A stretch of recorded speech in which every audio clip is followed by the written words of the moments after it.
Start with public comment, give Terry a chance to catch up.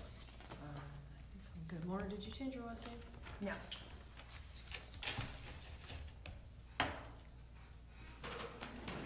Okay, I guess there's no public comment, so, looking for approval of minutes from our last meeting. Everyone got them today, if you wanna review them.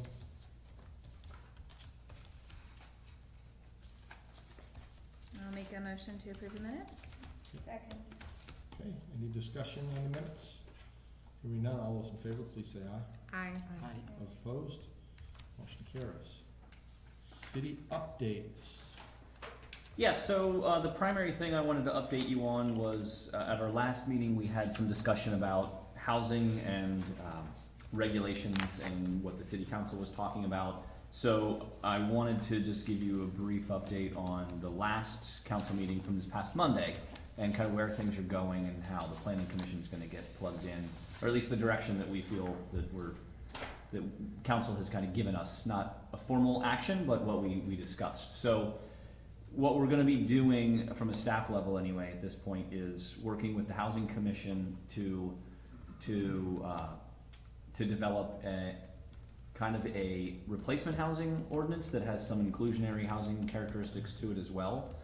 So we'll be working with them over the next couple of meetings to develop that. That will give the planning commission time to work through the rest of the draft plan, so we can focus on that work that needs to be done here. Also, we're gonna be doing a series of, basically a housing series in the fall, so that we can get some experts in the room and bring planning commission if they want to, the housing commission, anybody in the community, quite frankly, can come together and hear about the different topics. And we're gonna be focusing it primarily on inclusionary zoning, replacement ordinances, housing trust funds, those types of things, so that we're not opening up the discussion of, hey, do we need an affordable housing regulations or anything to do with affordable housing? It's more of, this is the direction we wanna go with affordable housing, and this is what it's going to mean to you as a community member, as a citizen, as a planning commission member, housing commission, however the case might be. So that'll be the opportunity for us to get some of that education and engagement with the other commissions and the other entities through this process. And then I believe the schedule that we're looking at is having a draft of replacement ordinance, inclusionary zoning, however we craft that, to the planning commission, I think October, November timeframe, after we get the draft of the master plan done, so that we're not overlapping that work. So that's pretty much where we're going with the housing discussion, moving forward. So we're not disengaged as a planning commission, but not fully thrown in at this How point. does that affect in any way the housing chapter and what? I don't think it will, because I think we're keeping the master plan at a higher level. We can just generally talk about the need for affordable housing without identifying specific programs or Okay. directions we need to go in, so that we should be covered in that regard. Great. Just so I get the notes right here, city staff is working with housing commission to develop a replacement ordinance and inclusionary zoning. Yes? Yep. And there's a public, We're gonna do a housing series a this public fall. housing series, Yep. okay, thank you. Yeah, a housing series to talk about the specific regulatory components to housing that we're exploring directly, not opening it up as just a general free-for-all discussion. Mr. Mayor, is anything you wanted to add about that, or does that sound like the direction you recall? Yes, and I think most beneficial at the next meeting, a formalized schedule is coming back. Yes. And with that, there will be something, I'm gonna be really blunt, the city council has not once voted on an issue around housing other than to form you. So we're gonna come back and actually vote on that schedule so that there's a hard thing that we can all look at to say this is what we're all doing in an organized fashion, and you don't feel sea change from meeting to meeting in terms of direction. That's the goal for that. Are you going to let us have input into that before you vote on it, so that we're not hit with, all of a sudden someone decides, hey, we want to have the final housing report in September, and the planning commission on top of it in September, and we're like, wait a minute. You know what I mean? It's coming back for the next meeting. You know, I think at your discretion, Eric, I think it could be shared for comment or concern Sure. individually, but in terms of being able to bring it back before the full body, it probably will not be. And I can tell you that the schedule as presented, though, was supported. Yeah. And everybody just said if this is brought back without some of the commentary that was included in it, that the schedule would be accepted, so it's something that could be shared pretty expeditiously. Yeah, And my thought was not bring it to this board to vote on, it was just give us an email so we'd see it, so if we had a concern, we could raise it. Fair. Yeah, so we are, Monday night, we're meeting with the Housing Commission, and they will see, since they're kind of gonna be the main driver right now, so that they can review the schedule, and after Monday night, we can definitely share that. Right. Yeah, because that's what will go forward then to council for their recommendation of our schedule. Okay, good. And that's the only update I wanted to provide. Okay. Seth, anything you want to provide? No? Okay, good. All right, continue discussion, master plan update for safe, healthy, connected people chapter. Eric? I'm actually just gonna turn it over to Regina. I think this is a continuation. We dabbled in this at the last meeting. So, you know, Regina's reorganized and added some language based on our discussion, so Regina, take it away. All right,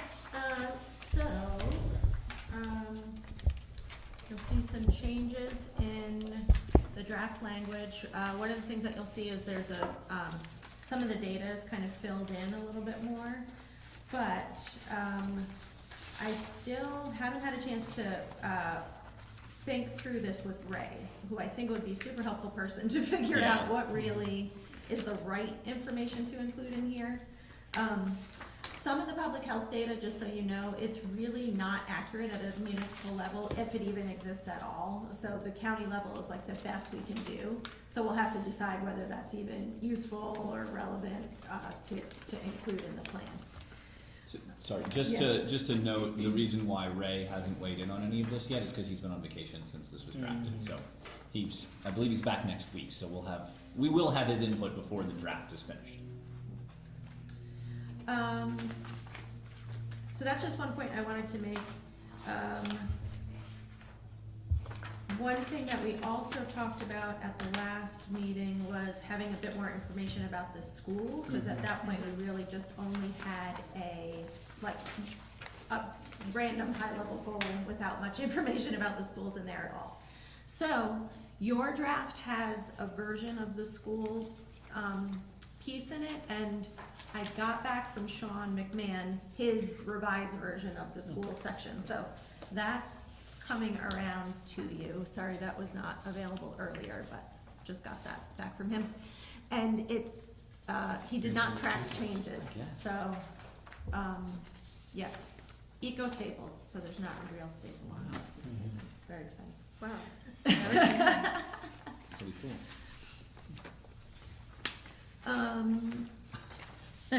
Does it work? Thank you. Yeah, the eco staple works pretty well so long as you have very few sheets of paper. Like at some point it really breaks down.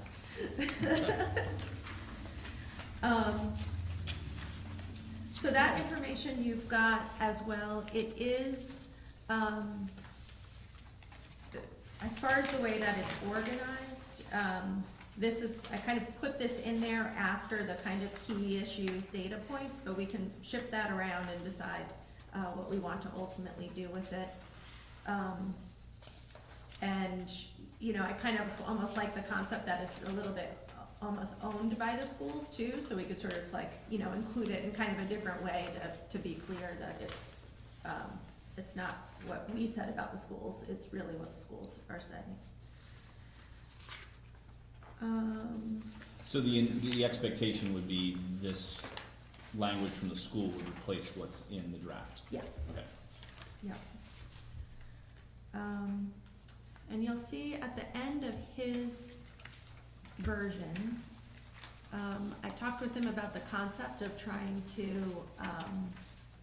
highlight some of the school's alumni in the sense of sort of where they are today, And he suggests that I look at a number of the videos they have on their own website, and if there's anybody that's particularly interesting, to get back to him, and he'll let me know how to connect with them, and so we can get an actual quote for the plan.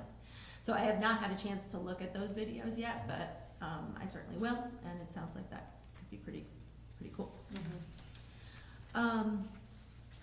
The other thing I talked to Sean about, which, Sean McMahon about, which we talked about briefly at our last meeting, was about the testing scores, essentially, and when you look at them as a whole, they look pretty low in comparison to other schools.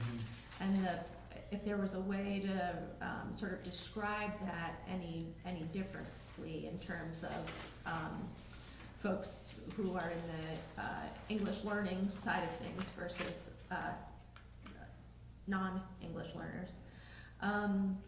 And that's very hard from their perspective, and it makes sense that it's difficult to describe things in that way. The point that he made, though, which I think might be helpful for us to include in the plan, is that it's much more about if they can, the folks that actually stay in the school system, like for a number of years, because Winooski's also got lots of folks that are kind of coming in and out of the school system. For those that stay in the school system, their test results really are improving over time if they're staying in the system. When they're shifting out, they kind of lose part of the data, so it's hard to say. So that's something that he mentioned in his, I don't think it's reflected in this right now, but he just answered a question of mine in the email. So I'll incorporate that concept, I think, in the plan as well, if that makes sense to include that. I'm not sure what the current numbers are, but I know several years ago, it was like 33% transient population. So start and don't finish the school year up Yeah. here. Yeah, it's Why huge. is that? Whatever, people move back and forth from Winooski to Burlington or someplace else, or, but it's a staggering number. It is a staggering Yeah. number.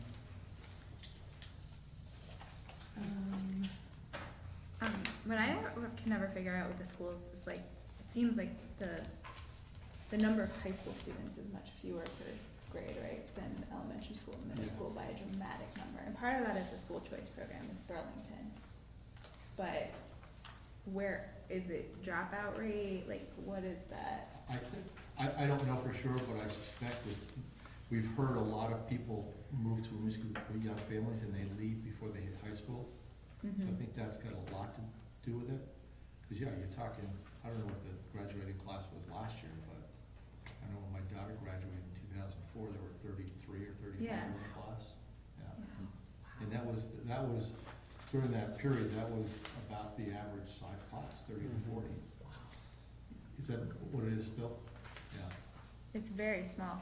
And what is the elementary class? It's much Well, there's- larger, right? Well, last I knew, there was 800 or 900 kids K through 12. So if you figure there's But it's 120. not even though, right? Like it's- Right, but if you figure there's 120 in the high school, or 140 in Yeah. high school, that leaves you 500-600 kids in K through 8. Maybe, yeah. Yeah. Okay. Yeah.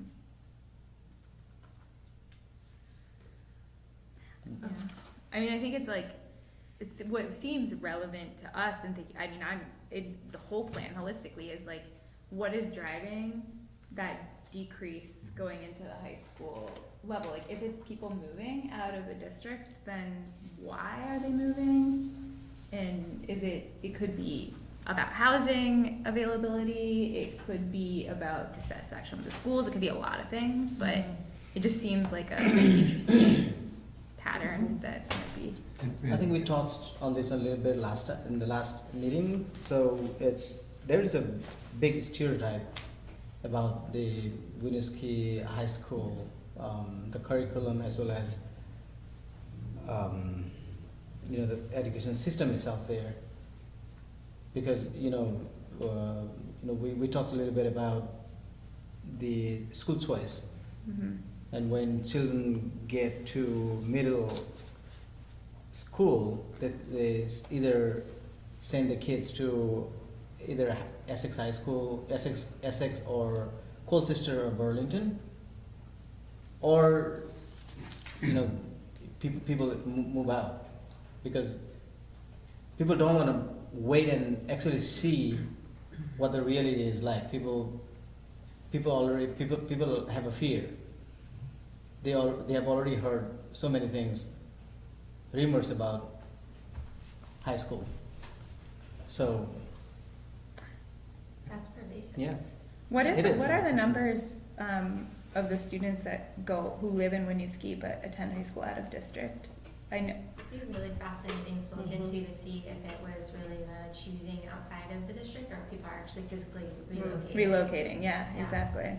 So I guess who would have those numbers? Seth might know something. Seth's raising his No, I hand. just have their side up. It's 370 K through 5, 160 middle school, 252 high school. They don't have the numbers of people who do school choice. Would the school district have those numbers? Because they would want to know like the eligible population. Would they have the numbers of those who select out? I don't know. It's not in the report. What we could do is overlay it with census data, but the census data doesn't clump numbers in the same way. I think it's 1 to 13, or I can't remember. Yeah, their breakdown's kind of weird. I Yeah. would think the school would have at least an idea. Yeah, I can ask Sean and see if he doesn't know and doesn't have it. I'm sure he's got somebody to guide me to who might have that information, so I'll look into that. Or Burlington, like the other schools might have data on where how many of their students are Winooski residents. Right. Going back to what Palace was talking about, I think in this plan, I think it's something to keep in mind are those factors, you know, housing, I forget all the ones that you named off, but just the different issues that may impact people moving in or out of the city or, Right. you know, families or whatever. I think also, if there's some way to highlight all the great stuff that they are doing. I personally don't know what those things are, but someone came into my studio a week or so ago and said something about all the great things that are happening at the Winooski School. This was a Burlington resident who was saying that, which was pretty cool to hear. Yeah. And they called Winooski a brave little city. I was like, oh, that's great. That was mine. Nice. It was so Oh, no, it's cool, but diverse. she was like saying how the school district really has a lot of challenges and still does a lot of really innovative, cool stuff. So if there's some way to highlight that in the plan. I think you were saying you were gonna put in, little, like, stories of what people have done after Yeah. Winooski, but I think going with that, maybe some quotes from parents with current kids in the system. Because, like, at least for me, not having kids that are school age, like, it's like a big unknown, but like what's always given me reassurance has been talking to people who actually have kids in the school and like have really positive things to say about it. And I think even like the personal story approach may be more effective too, and maybe we'll communicate some of those innovative things that the schools are doing. Yeah, because what's in there now and then what Sean edited is intended to do exactly that, is to highlight a lot of the innovative stuff that they're doing. You know, I think it's a little, or at least in drafting it, it was a little bit difficult from somebody who really is disengaged from education, never had a kid go through school. There's a whole world of terminology and things that are going on that I think will take quite a bit of effort to describe that to a normal person in terms of why it's interesting and innovative. So definitely take a look at this as Sean edited it and see if it's doing what you want. But I'll definitely do some more research and add more in. So the next time you will see that. The one other piece of data that was still missing from your draft plan is the number of languages spoken at the school. And Sean reported that to be about 20. So we will add some of that information in as well. Sorry, Mr. Sean, superintendent? Yes, so sorry. 20? Yeah.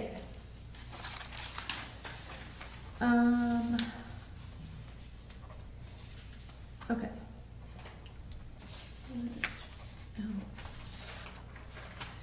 So the other thing that's going on in the draft that you folks have is in the goals section, it really tried to narrow that down.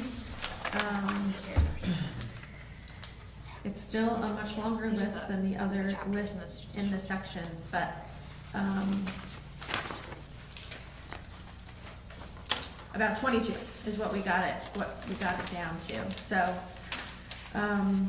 if you got any thoughts about that, we can keep sort of shifting some of that stuff.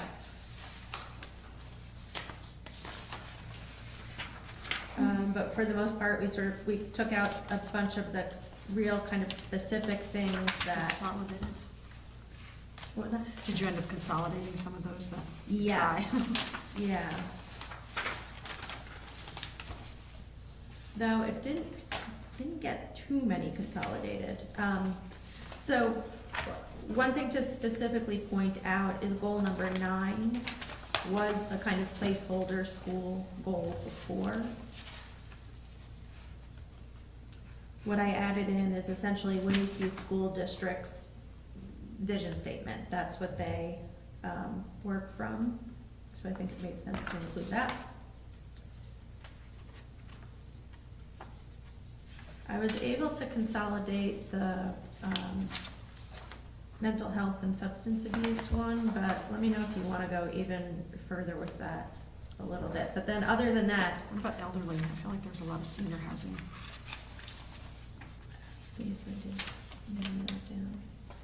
17 talks about senior services.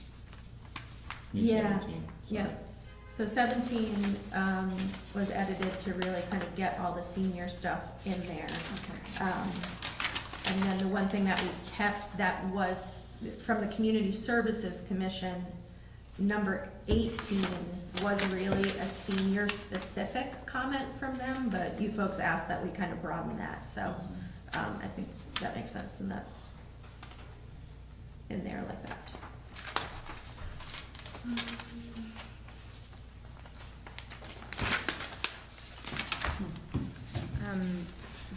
I know we had brought up last time expanding, the points. I don't remember what the resolution was on this, but we wanted to make mention of the private educational institutions or other educational programs in the city outside of the Winooski School District. So I don't know that you'll see much text in here yet about that, but Pam is working on a map, at least visually, to show the number. It's not just Winooski School District, it's Centerpoint, thank you. I was like, does that right? Yeah, Centerpoint, CCV, St. Mike's, UVM, St. Francis, yeah, all of those will be listed, so you can, it will be visual, that you can see Great. all the different opportunities and what a wealth of those resources are right here. The other thing, while we're on the goals, that I wanted to show folks, and our printer is just like really running out of juice at the moment, so this is a little bit difficult to see. But one of the big comments from the Community Services Commission is this concept that all residents are within 10 minutes walking distance to a park or natural area. It's a pretty great standard that folks under the sort of Parks and Rec world, I forget the national association that set this as a goal, but it's a good goal to work towards. So Pam made this map because in my mind, I was like, I'm not sure anybody in Winooski is not within a 10-minute walk. Winooski is like a 20-minute walk from Fordham. Yeah, so what you have here are 10-minute walking distances, specifically focused on Landry Park, Richards Park, and West Allen Street Park, which is a small little park, but you could even have it come off of Memorial Park, and for the most part, most people will be just about 10 minutes. Reading this, it's one side of the circle, the other side that's 10 minutes, or is it the middle of the circle to the edge of the circle? Middle of the circle to the edge of the circle. Got it. Yeah, Got it. sorry. So, yeah, you could just have like a radius line with that. Yeah. So is there, Gilbrook and Cassavant are the big ones. Mm-hmm. Is there, I mean, I guess you can extrapolate from this map pretty well at the 10-minute spans, but is there a reason she didn't overlay that, just getting too crazy? Yeah, I think she just probably chose 3 that are kind of as centrally, well, they're not really centrally located, but I think the idea here, once you look at it, is that we could shift these circles to other parks that might be the more appropriate park to focus in on. But I think no matter where we focus the circle, the majority of the city is within a 10-minute walk to a natural area. Yeah, I mean, I'm just, you know, for example, Richards Park, there's a gazebo. You know what I mean? It's Right, so- you're not so- gonna do a whole lot, Right. yeah, If- yeah. People walk their dogs, and sometimes they pick up the afro, but. Ray said there's hope though. What's that? Ray said there's hope for There is Richard hope. Park. Because his descendants are not maybe open to having structures on it. Descendants of the guy who donated. Yeah, Richards. Yeah. But you can still play frisbee there, You can know, play there's stuff you frisbee. can do there. Yeah, but there are limitations on what you can do in the deed to the park, so. Right, but I mean, it's a place. Oh, yeah, where- yeah, no. I know, but as opposed to like the Gilbrook, that's much bigger and, you know. Anyway, So I don't know, given that information, I don't know if you folks, what you'd like to do with that goal. We can be more specific about it, though we're trying to stay high level, but it might be more than, I mean, I think that goal in and of itself is not very valuable, because for the most part, that goal is met. So there, we probably want to go a deeper level in terms of what we want to do there. And this might be a good question to bring back to the Community Services Commission and just see what their thinking is about it. Right. You know, it's what goal interesting number we got, by the way? Sorry. It's number 7. I was gonna say, what's interesting about this drawing too, we do talk about greenways between natural areas. There's other ways of using this map that Yeah. could help, and then maybe it's just having those circles on there just as a FYI. reinforce that idea, yeah. Right, To see where we are achieving this, and it's an important aspect to the community. yeah. It's what makes Winooski so unique. Well, one thing that I think we need to have someplace in it, let me rephrase that, I think would be nice to have it there, is we've got the parks identified here, Mhm. but a little, there's 740 acres in the city and I forget what it is, 240 acres of green space. Mm-hmm. I mean, it's scattered around some, but, I mean, I think that's, a lot of people don't recognize that there is a lot of green A space. good amount, yeah. And Are I'm you- always dubious of circles, right? Because we don't fly places. Right. I assume if we went by the street grid, we would still be okay. Oh, yeah. But like what I'm looking at is access to parks maybe could be improved where roads might dead end or there might be houses blocking the house and the access to the park. So ways to find connections throughout the neighborhood. Like we know there's the main entrance to Laundry, or I always call it Laundry but Landry. But I don't know behind it, that neighborhood, like how great is their access to the park? Like, how Yeah, it would be really Yeah. interesting to add access points to a map, so that even before the plan, Like just 'cause I think a lot of entries, people don't yeah. even know. Yeah. What are all the dots on here, Virginia? So, yeah, sorry. That was our lame attempt so Trees. far to get at the more of the greenway concept and what's going on. So those are trees that have been inventoried. It's I forget whether it's a 2013 or a 2014 tree inventory that happened in the city. It's clearly not all the trees, but it's the trees that were in that inventory. So I don't know that that's the best data layer. We might be able to do something a little bit different than that. Thank God that's not all the trees. Yeah. I Yeah. do think that Abby's point about access, that may be something we want to state about improving access from individual neighborhoods. I walked to Gilbrook the other day from one of these residential neighborhoods, and there was like a really logical space to access it, but it was like Couldn't go there. completely treacherous. I mean, I did it with my 2-year-old, and I was partially like, there is a chance that I'm it's gonna break a bone doing this, but we're gonna give it a go, and we survived, but I was like, this Were you is, right there? yep, yeah, you know it. Well, no, but I know the guy that lives in the house that's been telling me that things are being dumped there. Oh, really? Yeah. It's always been fenced off. You used to be able to cut through here and go in through St. Mike's. Oh, okay. But I think that's fenced off too, the path. There was no fence just going straight, but it was like, you go down a really, really steep hill, then you cross a little As I street, say, and then 40 you go years ago up. there was, 45 years ago. Oh, there was? No, we didn't have to do any fence climbing.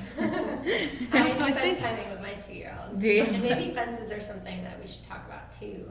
Like, for instance, there's properties, especially like the senior citizen properties that are fenced off, and there's no easy way to get past them, other than jumping the fence or going way out of your way. So the example I'll give you is the one that I probably shouldn't admit to, that we jumped the fence, but if you go behind Beverage Warehouse, you can cross the railroad tracks, and there's, I think it's senior Yeah. facility back there. Yeah. They've got a It's big big, yeah. fence that runs the span of East Spring. So you have to either go out to Barlow, or you have to go all the way out of your way to East Spring, right, to get up to And like have no Russell and stuff. sidewalk. Right, there's no sidewalk, so you can either go up behind the Catholic church and jump the fence into the Catholic property, or you can go and jump the fence just closer to Russell Street on East Ave. Is there any discussion or possibility to like have conversations with property owners to say, hey, does this fence is this serving a purpose? Does it need to be here? Can we even have like a hole in it for people to like get Just around like a by right foot, of way. including your senior citizens that probably wanna walk to Richards Park or walk to other things in the area, right? Like, was it put there in the 80s when it was built, and it's just like left there because it's there? I'm wondering if it's people walking the track and they're just protecting their property in a way. Well, the track doesn't have a fence on it. Yeah, and But It's, the it's land- the non-track side. I didn't want to say anything, Right. but crossing the tracks is illegal too. Well, okay, that's a whole other story, but it's easy to cross the tracks into the property. I know. So it's not protecting them from anybody on the tracks, it's on the other side. Essentially keeping anyone on the tracks in their property. Oh, interesting. Yeah. Yeah, I don't know why the fence is on East Allen Street except for, or East Spring Street, I'm sorry. Except to keep Except people for in, it's I don't know. there, yeah, I don't know. So, yeah, because I was just thinking, if you have a 10-minute walk, but it's a bad walk, then it's not worth having. So I think we need to look at access and the quality of the walk, like if Yeah. there's trees or not, or is there anywhere to, Sidewalk. yeah, sidewalk. So I don't know Yeah, if so that barriers. goes under, yeah, I guess that would go under safe. I mean, maybe it's identifying barriers to, you know, pedestrian, bicycle, whatever. Yeah. Okay. Sorry, So yeah, go ahead. just for clarification, are you all talking about that as a future goal to do an analysis of the access points versus the walk, or to include in this plan now? Instead of the goal being like a 10-minute walk, it would be more improve access and connectivity to the parks. Right, okay. Of that 10-minute walk. Yeah, okay, I just wanna be clear, so Regina's not going out and mapping, or having Pam map all the walking routes and try to figure that all out. That would be the goal of what we're trying to accomplish here. Sure, but if you wanna do it. That'd be awesome. I mean, that's what I was supposed to, fences, I think, probably impossible. There might be, I mean, we can easily map where the entry to the park is, and then Yeah. visually on a map, you can at least easily see if that's right, not right next to a road, or roads that are disconnected by some Right. other physical thing, but that's likely the most that we would be able to do. Right. Well, on fences too, we gotta be careful because it's private property. Yeah, we would not be And able you to can't, put. yeah, I you guess it would can't. just be the formal entry, sort of the designated entrances. Yeah. So I'm gonna interrupt us What for a about the second. cemetery? I'm gonna interrupt us for a second because we've got 8 minutes before we're supposed to switch to the next topic, so just keep that in mind. You told me last time, I gotta put the hammer down. Okay, so with that in mind, one of my only other questions from folks, other than if you've got general comments on this version, is if anybody did their homework about what you want to do with the public safety story. Whoops. So Mike did not do his homework. I may have admitted to jumping a fence. So I heard it. I got an email maybe separate is better. Cam brought me weeks ago, so I know the chair of the Public Safety Commission has also stepped down. And so I'm also wondering what, like, the current state of our relationship with Public Safety Commission is. I was their liaison, and Mike was really spearheading that process. And before I left, he was preparing something, and a lot of it was kind of centered in him and what he was doing. And so now that he stepped down, I'm not sure if that alters how they're approaching this. And it's possible that in the weeks since I have been here, that has been resolved, but just thought I'd ask. Okay, yeah, I don't know. I'm not sure either, actually. I don't know. Yeah, so we, Mr. Mara's got his head down, so he. And you're wondering what your relationship is with them? Like, are they coming back to speak to us again now that they, or what, are they coming back to represent? Are they redirecting? What is their status in terms of presenting goals to us? I don't know, but they have given us 2 documents. And so we've got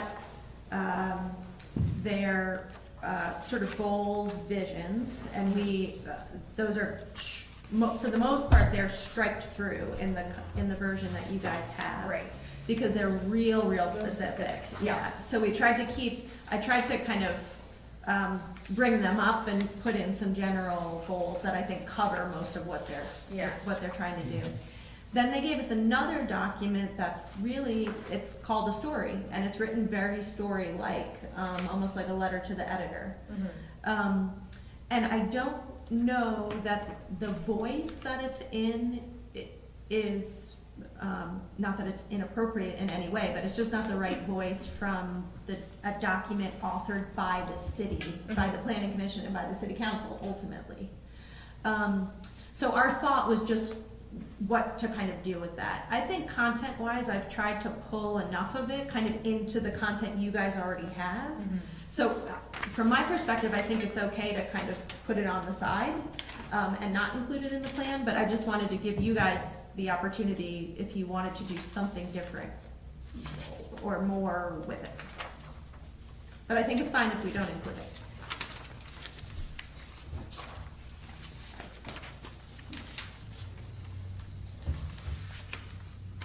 So I guess, yeah, sorry, I may have misunderstood your question, Lauren, but so the Public Safety Committee has So they're done, basically. weighed in on, Yeah. on giving us information. We'll obviously give this back to them to review again, but at this point, yeah, they've provided their input. Okay. And there's also a third document, I should say. It's the police strategic plan or something. I forget the exact right. title of it. Mm-hmm. That also has, it's much more in-depth, and it will be sort of referenced just like many of the other more in-depth documents are referenced in the plan. So that still exists. So I'm seeing this whole back page where everything is crossed out, so that's what we're talking about. So what are we gonna include? So Or is the that what goal- you're asking us? Oh, no, sorry. There's a whole other document that. Is it here somewhere? We handed it out last time, and sorry, I didn't bring another copy again this time around, but, it's just a little bit more The storytelling. story, okay, Yeah. so that it's either this or the story, is that the question? I think your question is more is there anything else in the story that we would like to pull into this plan? Yeah, that's probably the best way to say it, yes. And if you don't have the story in front of you, that's gonna be hard to I just found it. answer. And in the interest of time, what I can do now that we're in sort of this tiny bit closer version of the draft, I can look back to the story and see if there's anything else to kind of pull up. And if I don't see anything, I'm probably just gonna leave it, but if folks take a look and see if you wanna do something else, let me know. Okay. Okay, wrapping up this section, anything else?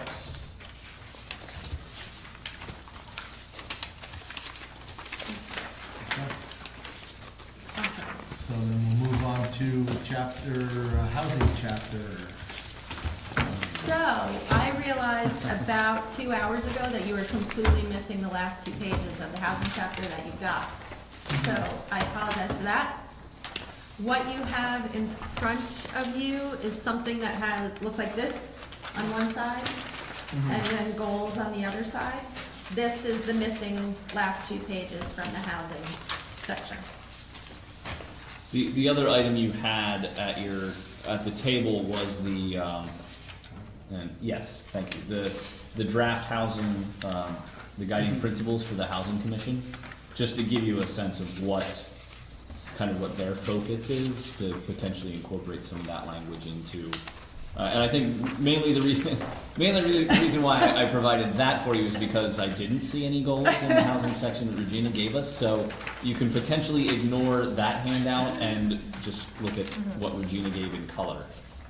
Yeah, 'cause they look like they're. Because I believe they're the same thing, Yeah, or the- very similar, if yeah. not the same, so. The top, how many are there? Yeah. There's 8 or 7 from the housing Yeah. commission. The top 6 are the same. I just didn't include number 7 from this because it's not necessarily like a plan goal that you would need to include, but the others are there. Then, while we're on the goals, we might as well start there. So, what I've been doing in each goal section is making sure that the asks that you've received from the other commissions are kind of incorporated as best as possible. So you'll see 8, 9, and 10 are from the Public Works Commission. And then number 11 was from the Community Services Commission. And the chapter itself doesn't really have anything about homelessness in it yet, just because I haven't been able to get to that part. So that's really just a placeholder, but we'll put something when we figure out what the appropriate thing to put there. Do we know And- what percentages? Do we even? I don't know, I just did a little bit of research this week and talking with somebody else about the various homeless data counts and whether they're useful or accurate at a municipal level. And I didn't get very far other than at least the data points that Vermont Housing Finance Agency is now hosting on their data website. They've chosen to not include any homeless information at a municipal level because they just don't feel like it's very accurate. But there might be other, just much more direct data we could get from people, so I'll circle back on that. And maybe it's not data, maybe it's just talking about the issue. Yeah, good point. Okay, so the other, Are you gonna come back to the goals, or do you wanna talk about it now? yeah, let's just stick on the goals if that's helpful to people. Any thoughts about what you've got here? Sorry, you're just getting it right now, so this is probably not gonna be a helpful conversation. And remember, this is just our first meeting on this, Right. we'll talk about this section again at the next meeting, Yeah. so. The only thing on the first goal, I'm not exactly, I think what it's trying to say is have a broad range of housing options out there. But using the term affordable housing, it connotes something different than a well-rounded housing stock. You know what I mean? I don't know if there's a better term because that term is used. Yeah, because I think the point, like if you say encourage a development of housing options for a broad range of income levels, like that's a broader initial Yeah. goal. Or it could be for a broad, Just take out affordable to a broad range of income levels. My But- preference is to take the affordable out, only because I think it adds confusion.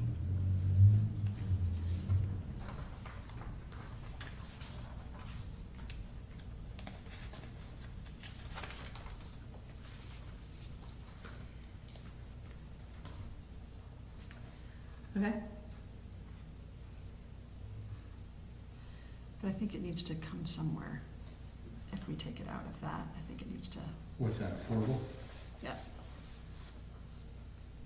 Well, I mean, I think for this plan, it's, I mean, that statement is meant to encompass everything.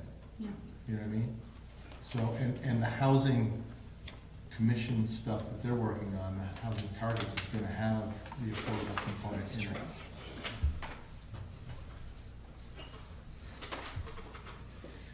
it. It would be interesting, I don't know if in this plan, but in the housing commission work, if they could get a count of the number of affordable units in the city that exist. Yes, It is done? Interesting. Okay. we showed housing data that's available. It seemed, for some reason, 54% is sticking in my head, and I don't know what that's from, but. So, We don't have to go there tonight. yeah. So some of it's in there, it's in your draft. Right.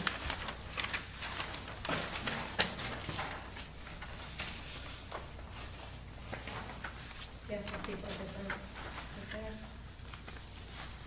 Oh, there's that 54%. there, on page 51,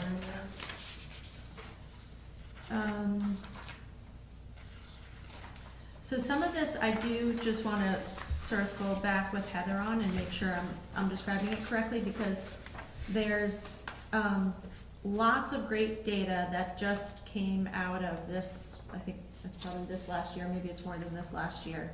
The rental registry survey went out with additional questions that asked much more in terms of what are your actual rents and all that kind of information, and so that's been, well documented.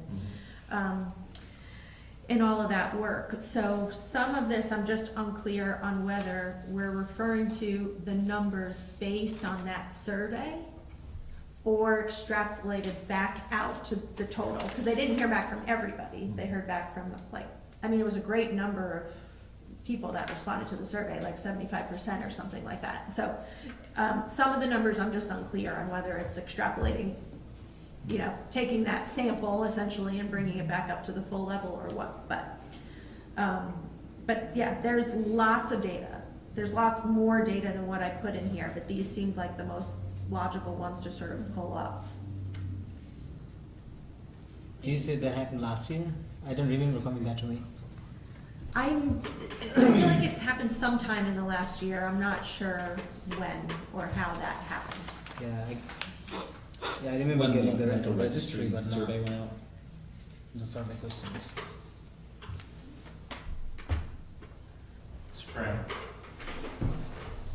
Well, they did a secondary one, Heather did a specialized one as well in the spring. Okay.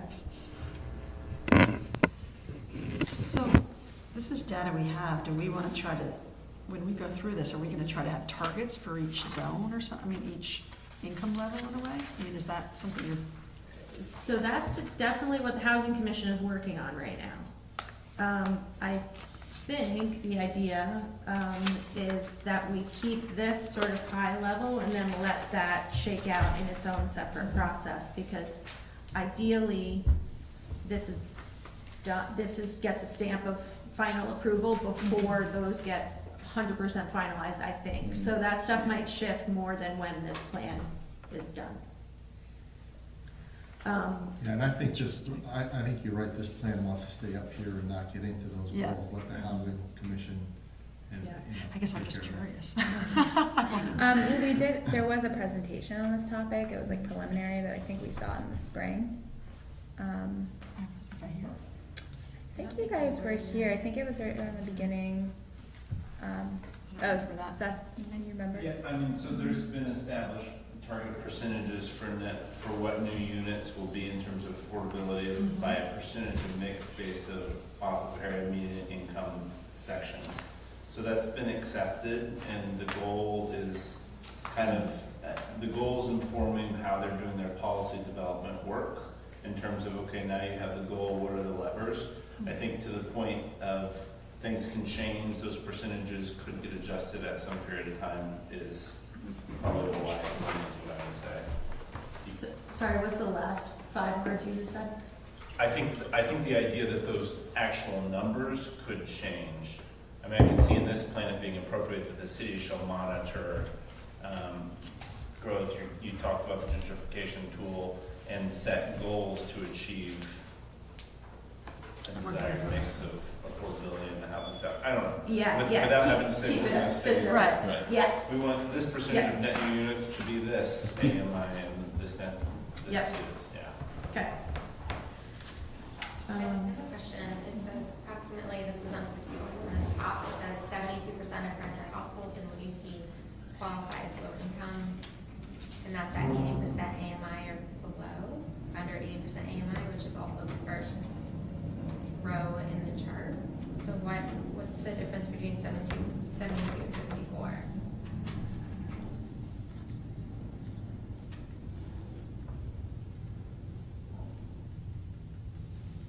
Good question. Kind of a big difference. Wait, where is this 50? Oh, down here? Yeah, this was part of my question for Heather, I think. So, Oh, okay. so partly, I think, and I will confirm this, that first bullet is potentially coming from people's income, if that makes sense. And I think the third bullet is potentially coming from the actual rents that are out there. Does that make any sense? Like, we can just look at people's income in the city and extrapolate what they might be able to afford based on spending 30% of their income on housing. And then the other way we can look at it is what the actual rents are in the city and how many of your housing stock is essentially affordable. So that might be the discrepancy there, but I'm not really sure. It's a really great question, and I've got to circle back with Heather to figure out what exactly is happening there and make sure we're describing it correctly. Yeah, because they both talk about, the income as 80, under 80 AMI, and they both talk about percentage of housing of households. So yeah, just some clarity on that would be helpful. Yeah, like that, so that first bullet is talking about renter households, as in the households, and then third bullet are the homes. So I think that's the discrepancy, but we'll figure it out and make sure it's clear. I know this from a report, but it's mentioned several times, the growing renter homeowner disparity in income. And the one thing about that point that I just am curious about is I feel like we're becoming I'm not sure how income is exactly calculated, but I think we're becoming a more attractive city for people affiliated with the university to live in, including students who may be low income, and we want to continue to have students, and it's gonna maybe be a growing segment of our population, and that may skew the data potentially of an increased disparity when that's because they're students and may not actually be reflective of the situation. So I just wanna, that particular point is something that, given the demographics of the city, would draw attention to. And I think the same is the case with like the interns and residents at the hospital At the don't get paid much, Mhm. but they're definitely like an important part of our population. Exactly. And so like that trend of like seeing this increasing disparity, like it's hard to evaluate like if that's something we want to pinpoint as a problem or if we, yeah. And that last bullet, I would point out the same way. I just think it's too broad of a brush. Winooski has a high level of poverty, it sounds like, I think there's probably ways to say that without, because I think it goes back to this being a document we're proud of and also showcasing our town out, people not familiar with Winooski and just, thinking a little bit more delicately about how we want to say. And I look back at the map like 4 times, because it says in the map, this map says high poverty places are 30% to 40% below the poverty line. And it's certainly concentrated, right? So I was like, oh, it's only one place, but it is 3 districts on our map that fall within that category. But then to your point, Palace, we don't really know. But that, I was really surprised that this area, was 30%. Because that's Probably. the really wealthy, condos Right, and on the everything are river. right on the water. And there's a lot of businesses and a lot of students, like dinner Students. places But all students food, probably are throwing it gonna off, see right? the data, So it's yeah, like, yeah. Mm-hmm. yeah. Be interested to look at the data by taking out the students and see what that does. Yeah. Is that even possible? I don't know if it's possible, but I'll think on it. But it gets to that complicated thing too, like if you take, do you take out the postdocs? Like, do you take out the residents? Do you take out, like, these, a lot of like the training positions that are very low paid, and then there's a huge, increase in pay after a certain number of years. It's like, at what point do you, I don't know, but we definitely have like the location to get a lot of people in those kinds of situations. Or just at least to say what percentage are students, just so you can have an understanding. Yeah, just an understanding of the, Of why. So That's a one of good the- point, sorry. No, go ahead. Just to bring in demographics with this is a good point, because the other demographic that can skew this are just seniors, because they don't have income, but it doesn't necessarily mean that they're in the poverty class, so. But, so it's Yeah, helpful to right. We have see. a lot of seniors, Mhm. Yeah. homes here too. right. I gotta remember what I was gonna say. And we're Sorry. gonna, I got to remember what I was gonna say, but then I you didn't know, get to I know. remember. but you're gonna No, show I- demographics in the beginning of the Yeah. document, right? Yeah. Are we going to have in here, a description of the housing? Because one of the things that, I don't know how politically correct the statement will be, but older housing stock, tends to have lower rents, you know what I mean? And so to get a handle on what our housing stock is like, Yep, we can try to put something in here to help figure that out. And actually, well, so you've got your rental registry, that's gonna be real clear data, at least on the rental side of things. The other proxy that's sometimes used for quality of data is just general age. So we can add that for sure, that might be the best thing that we can get to, but I'll take a look.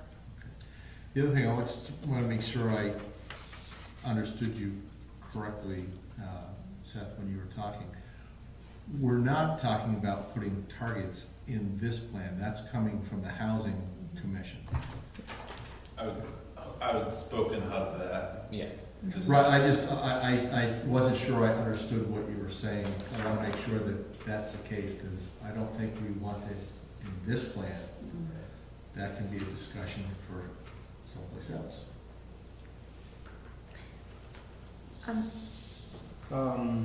So, in looking at this bullet point, there's a growing income disparity between renters and homeowners in Winooski.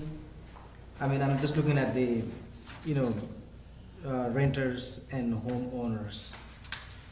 So, I was also trying to see a language anywhere, if anything, in the introduction background section or in the goals objective section, anywhere, anything done to talk about that, and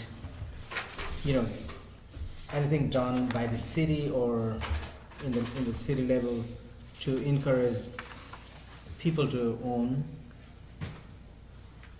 create program policies to mitigate growing income disparity. Oh yeah.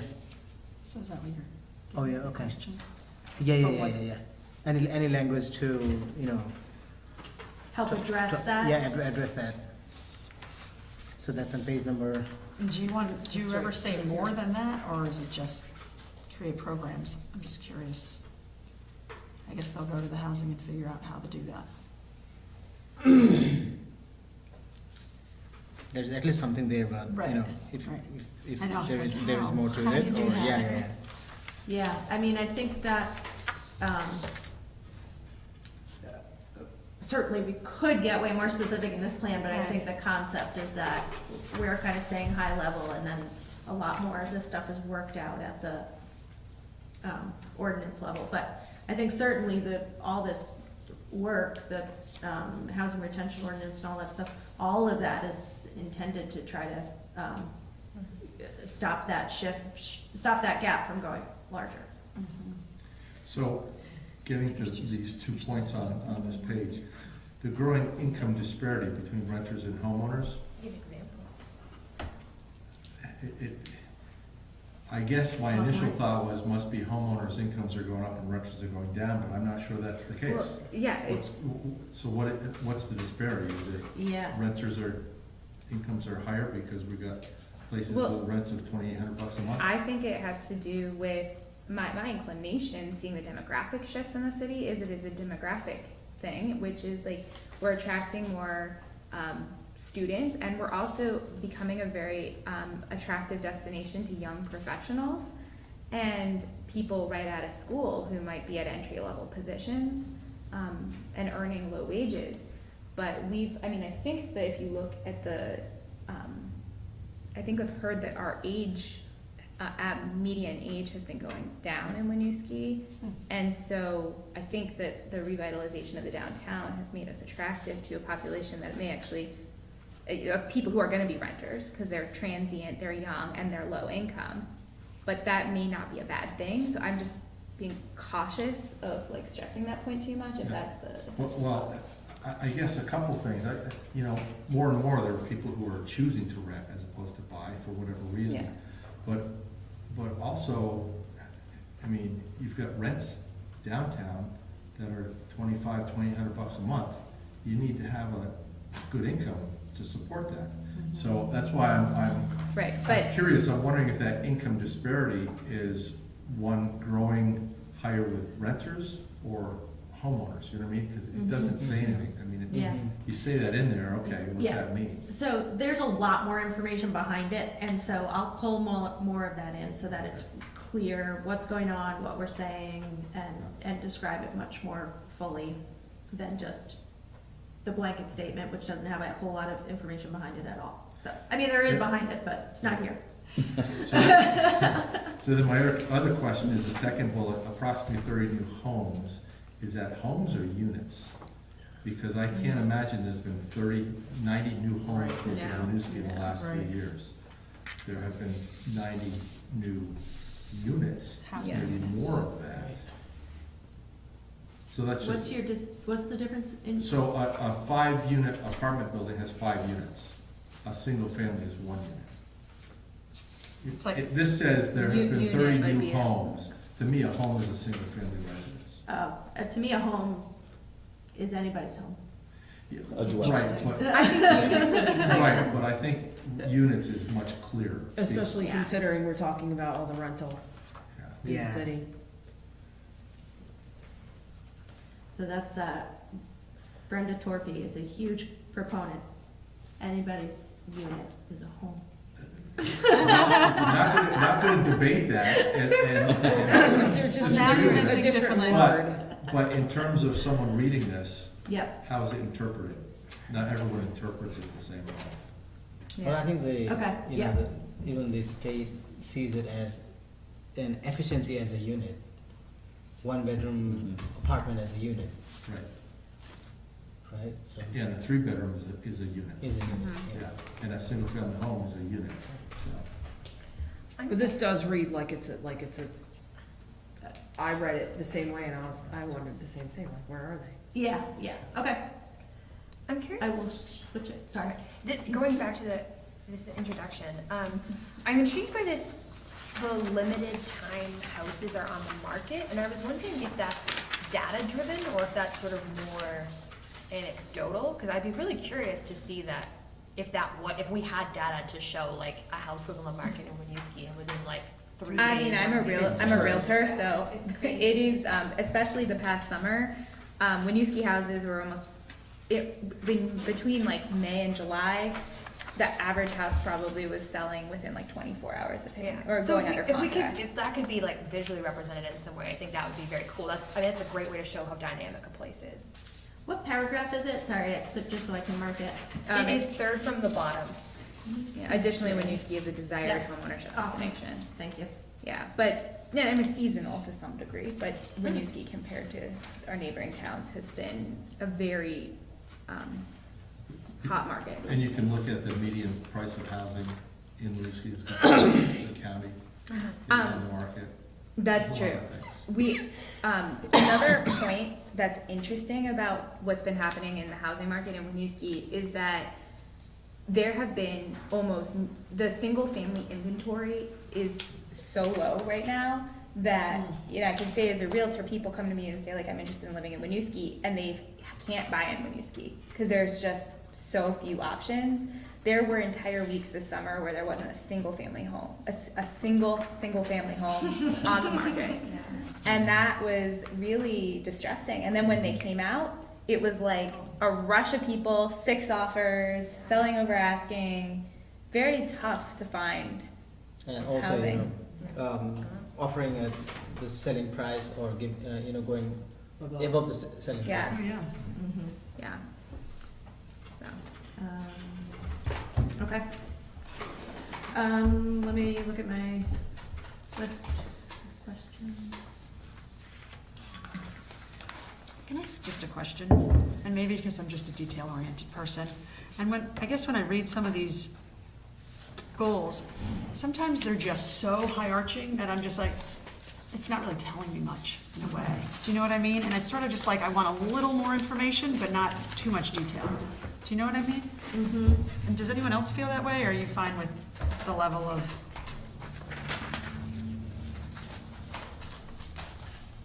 I mean, like, we were thinking maybe you could just show an example of a certain program that might mitigate disparity.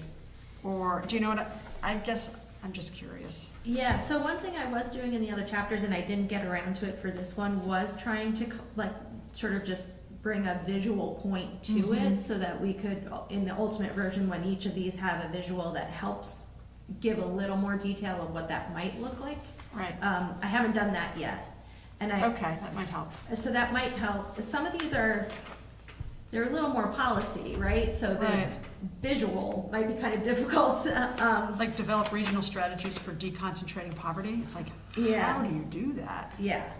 But I mean, just like, I don't know. And what does that mean?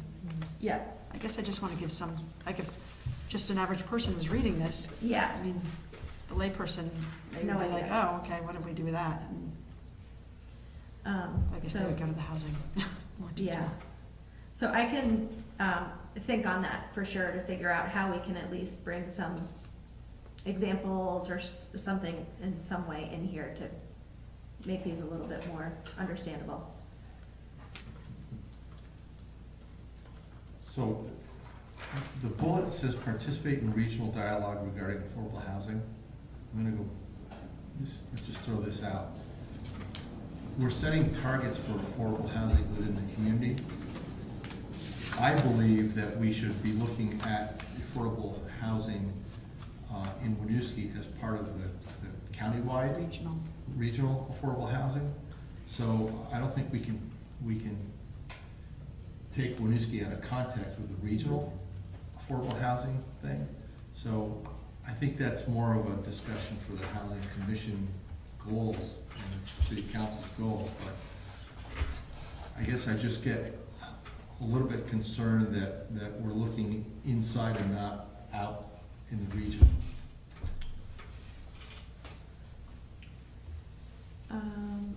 I'm sorry, Mike, where are you? So, Page 50. Second page bullet. 50, the second, The second bullet. I'm agreeing with that statement. And, yeah. Okay, And I guess I just throw it out because I wanna make sure there's consistency between that statement and anything else we talk about. Yeah, this area feels a little weird, this part of it feels a little weird to me, like the first bullet says engage the community in the master planning process. Like this, why would we have that in In our the master plan. Yeah, and then this gentrification indicator, like are the checks good or bad? Yeah, I was Taxes? wondering yeah, about it that needs too. more Pretty information for sure. confusing. And I don't know, I think actually, yeah, now that I'm looking back at this, those 4 bullets can probably go away. I think they're like kind of an earlier version of potentially this, probably. So I will think on that. Again, I'd like to keep that second Some one. kind of regional thing. So Yeah. I didn't, I can bring in some regional context, at least, so that that's there, because it's not Winooski on its own, and I can talk about building homes together campaign.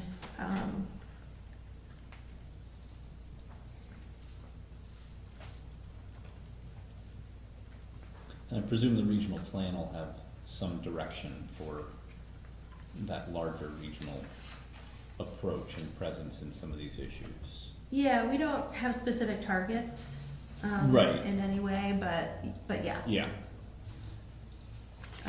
The, you know, this housing shortage is regional.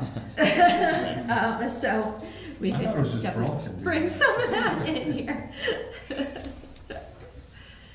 Are we also gonna, and I don't know where we left this about neighborhoods, and if we were gonna get into the idea of neighborhoods. I mean, right now, we're sort of general, and like, this one, you know, the last bullet saying Winooski has a high level of poverty, which is much more concentrated in specific neighborhoods. So I'm not sure you'd really wanna show what neighborhood has the highest poverty or anything like that, but I guess you're sort of showing it here in a way. But I guess, do we wanna start talking about what neighborhoods are, and I think that might be too specific. And the problem is, how do you define a neighborhood? Right, You know, has and- that ever been identified? No. And what were these based on? Is that the census tracts? So there's only 2 census And that tracts doesn't in the follow city. the neighborhoods. There's 24 and 25. So this, I think, is just kind of broken up by some of the major roadways, more so than anything. On page 52, the map. I think it looks like the census tracts is that the train that's breaking them up? It sort of looks I like. believe It's it really like may on the be- other side of the tracks, sort of. Yeah. It doesn't fully follow. I'm over there. The census tracts are on this diagram, so it goes like that. Oh, Right. I thought this was the line Right. here. Well, Oh, okay, Yeah, got it, you got can it, got kinda it. see it if you can. Okay, all right, I see. Yeah, and Because it'd be interesting to start Yeah. describing our neighborhoods and giving them a feeling so that people got a sense of what Winooski was about. Yeah, I did think maybe that there that's was a another branding document, strategy but- that could be adopted with that, but. I mean, We talked about that a long time ago, but then how we- to identify which neighborhood is which neighborhood and where does it begin and end? Right. Or maybe you could just talk about nodes that sort of is the center of neighborhoods, where there might be blurred zones, you know.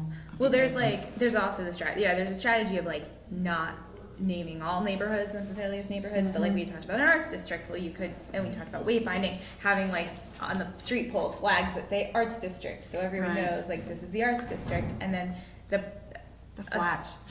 like the assumption is that like that I was it gonna defines say, it. generally, you've got from the tracks, you know, north and west of Mounts Bay Avenue, you've got south of the tracks, you've got between Mounts Bay Avenue and Main Street, and then from Main Street over, You're kind of making- just generally. You're making a good argument for naming them, because does anyone want to live in the, you know, south of the tracks, Soho. west of the tracks Yeah. neighborhood, and that's how we talk about it, you know, like. Yeah, Because I do feel like there's a lot of like, just in New York, how they're starting to get have this Yeah. lingo about certain neighborhoods, and I Yeah. think it's attractive. I think so too. again, you can, I was talking about kind of general areas, but you can, within that, there are, you know, like, North I think Main. of my neighborhood is, you know, LaPointe and Diane Street up, you know, above the fountain. But other people think it's a wider area, so, I Right. mean, I don't know. I think maybe if we're gonna go that way, kind of talk about areas. Yeah. I guess that was just something to bring up, because I just noticed a lot of times we're starting to talk about neighborhoods, and how much detail do we want to talk about? Well, we could go back and say the flats and the heights, yeah. I feel like getting into neighborhoods is a much Too detailed. deeper discussion than conversation. this Yeah, plan it is. is Yeah. probably able to handle. But we weren't, like, there is a program now to provide, like, funding for block parties, right, and stuff like that, and so, like, that kind of, like, if we were gonna say something about designating a handful of neighborhoods, that would be a way to, like, designate, like, make sure that funds are being distributed relatively on an Equally. equal level to different regional blocks, so that it would say, you know, would like try to achieve a balance among different areas, and that like everyone could be within a closer distance of one of the block parties that were being Right. funded or something like that. I mean, which one could thing be- we could do is just talk about residential neighborhoods as a Right. category, you know, as opposed to downtown.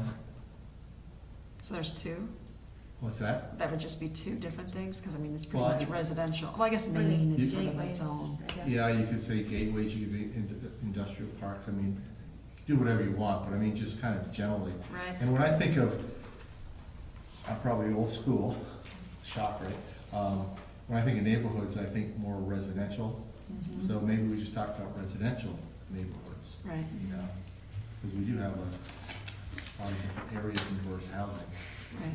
Because I did like also, maybe you do talk about zones, because you could have a few neighborhoods within a zone, you know what I mean, and that might be an easier way, I don't know. Anyway, it's just food for thought. I think one of the challenges with neighborhoods is really, a neighborhood is where somebody associates. So like what Mike was just talking about, that's what you define as your neighborhood, but your neighbor might define it as a much broader area, My or a neighbor's much, closing me out. or a much more narrow area. So I think it's such a subjective thing that unless So the many city cities has do it. clearly defined the boundaries of it, Right, then it gets a little bit more Well, challenging. we have, I mean, if you look at our gateway districts, like Mallett's Bay, there's west of Mallett's Bay, there's between Mallett's Bay and Main Street to 89, and then the other side of 89, those are pretty clearly defined geographic areas that I could see That being feels split. separated because they have the big roads that sort of make crossing into other neighborhoods a little bit. Right, exactly. Yeah, it's interesting. I don't know, like, how these things are typically normally designated? defined or designated. I mean, I certainly don't think it's typically like a kind of top-down, here's where we're gonna be and kind of thing. Not that I'm suggesting that's what is going on here, but they're probably for different reasons, like it's either city council districts or something, or like, there's some reason traditionally it probably Right. happens. I don't know the It's hard to do history. it. I think wonder if about the like, neighborhood creates it too themselves, There's- like. yeah. I think in some cases that's true. That's probably true. Like you think of Burlington and like the Five Sisters neighborhood.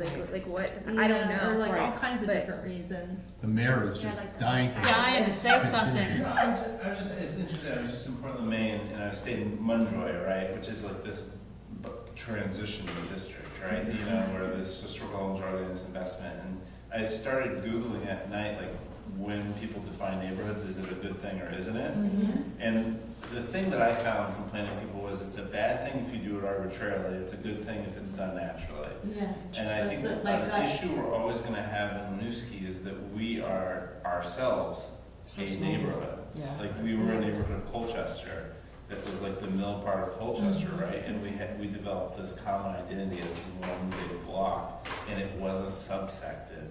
I mean, Mike, you can probably point to streets that maybe were more Irish. Well, no, I was gonna say, way back, like in the early 1900s, there were neighborhoods because you had where the Irish lived, down in Cork Alley.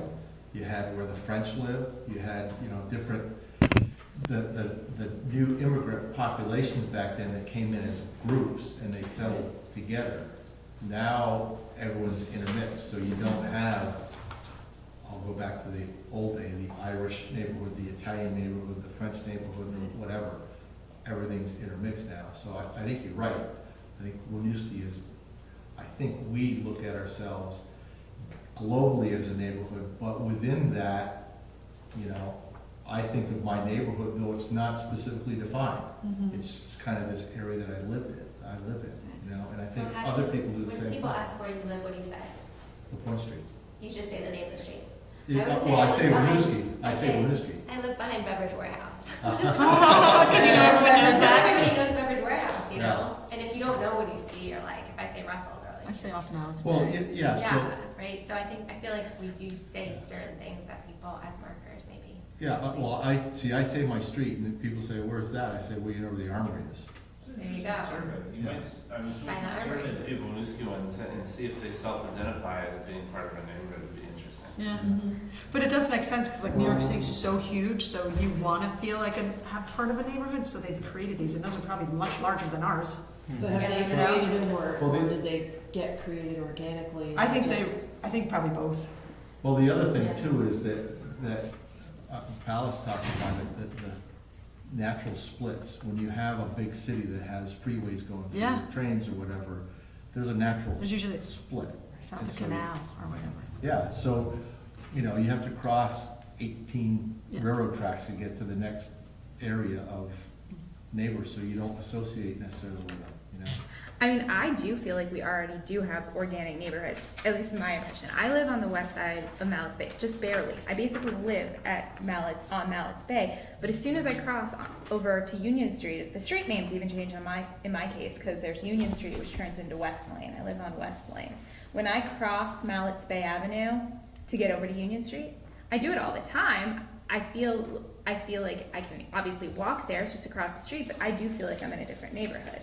Everything moving west feels like it's part of a neighborhood, and then when I cross Mallett's Bay, I feel like I'm in a new neighborhood, which I access and I use, and I'm a Winooski resident, and it's fine. But it does feel, yeah, because you start going up the hill, so it starts feeling really different. I don't know, and when I meet people who live down on my side of the hill, I'm like, oh, you're in my neighborhood, and when it's up the hill, I'm like, oh, but it's just different, and I think, I don't know, everyone has a different style and preference. As a realtor, neighborhood designations are very useful in discussing with people where they want to be and what they want. When we lump all of Winooski together in terms of our branding to other people, you know, it's trickier. So I'm a big advocate. I don't know how I think of Chicago, which I'm sure has a history maybe related to like the political divisions in the city or something, but the city has put up these flags in every single neighborhood. You're like, if you're confused about where you are, you just look up and it's like, you're in Edgewater, you're in Lakeview, you're in Rogers Park. You know exactly where you are, and I think that actually, my experience has actually strengthened the neighborhood identity since it's so crystal clear to everyone at all times where they are. Yeah, You know? some cities use different style of street light, that will tell you which neighborhood you're in. That's cool. So we got 5 minutes left Okay. on our schedule, so. Okay, so Anything, but I don't have any other specific questions for you. Anyone have any other thoughts? I mean, I might, just a final thought on the neighborhood things, maybe we could agree to put something general in our plan about, fostering neighborhood identities, or fostering the development of neighborhood identities, to support the community's needs or something like that. Fostering the development of neighborhood identities. Yeah.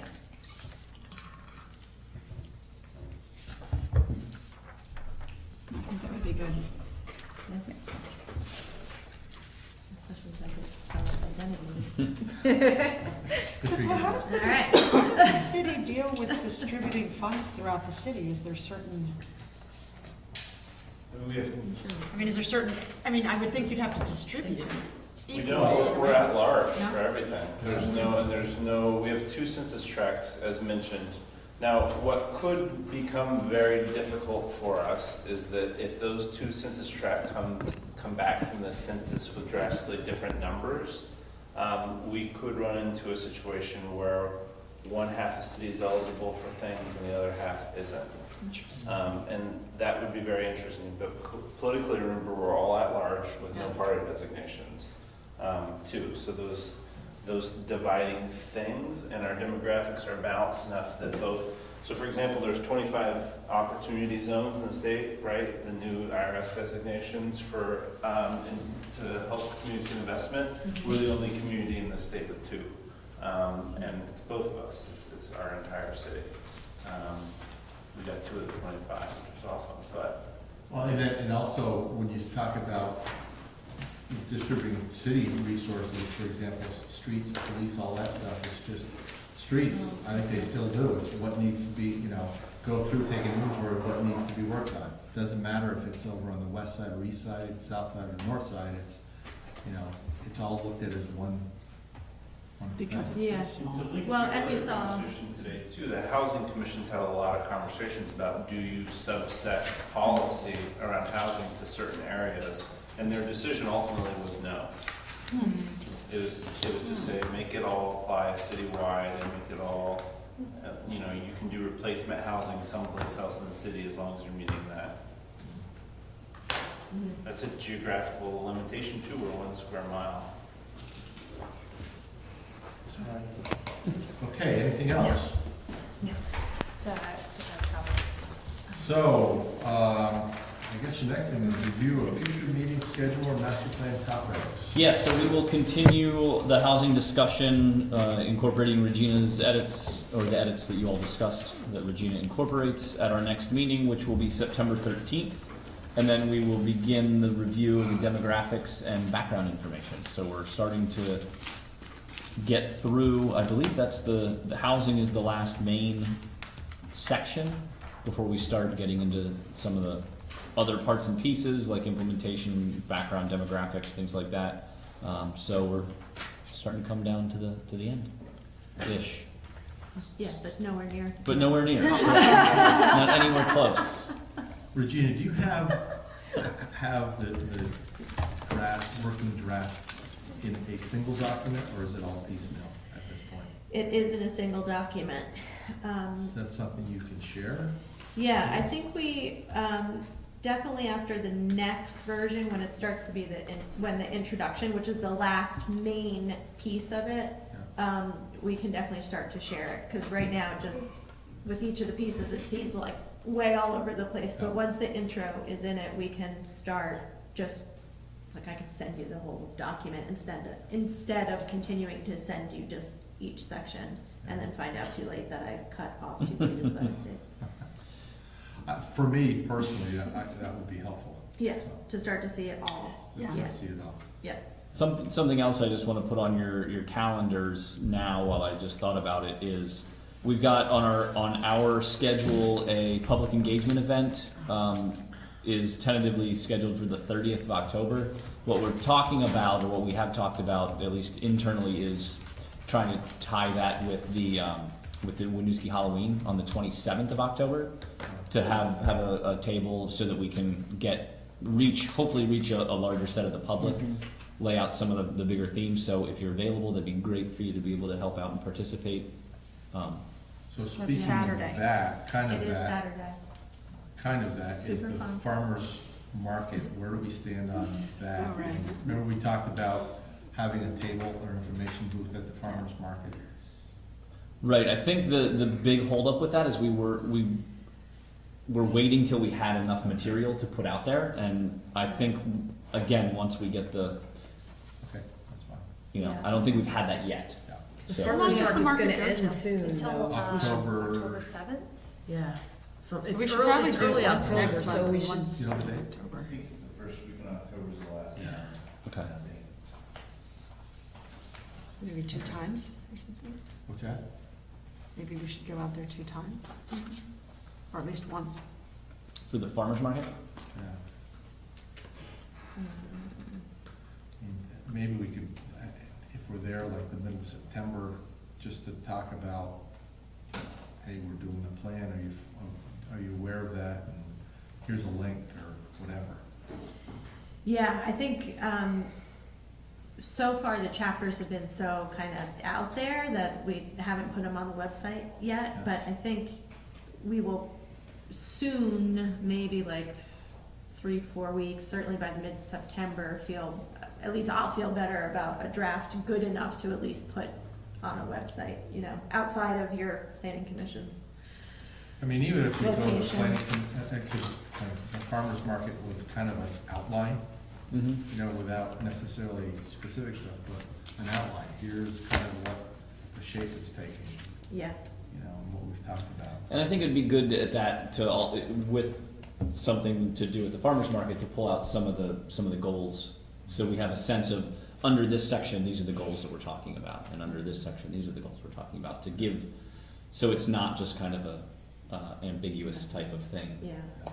And it might be interesting to take a few images of like maps, so people who live in town be like, oh yeah, I live there, oh, Yeah. and it might engage people more to, And we can use that as a way to get input from the public as well on any, maybe that's a good way to That's start talking about interesting. neighborhoods. where did you walk from? So the ninth, so the 13th is a Thursday, so the 16th, I think, would be a Sunday, the farmer's market. That'd be too soon? Go the 23rd, and then, I mean, if we go or just do the last two farmer's markets, whatever that would be, the 23rd and the 1st, or whatever.